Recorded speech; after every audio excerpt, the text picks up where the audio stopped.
குற்றாலத்தை மிரட்டிவிட்ட பேய்மழை.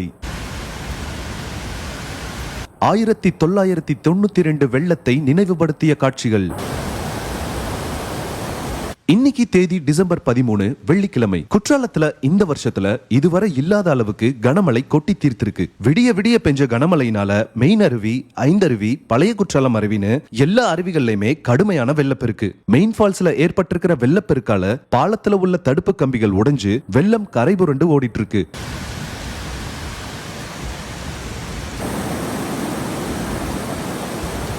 தென்காசி சிற்றாறு பகுதியிலையும் கடுமையான வெள்ளப்பெருக்கு ஏற்பட்டிருக்கு. நேத்து அதிகபட்சமா தென்காசி மாவட்டத்தில் இருக்கிற ஆய்க்குடி பகுதியில 312 மில்லிமீட்டர் அளவுக்கு மழை பெஞ்சிருக்கு. குற்றாலத்துல இன்னைக்கும் பாத்தீங்கன்னா மழை விடாம பெஞ்சிட்டு தான் இருக்கு.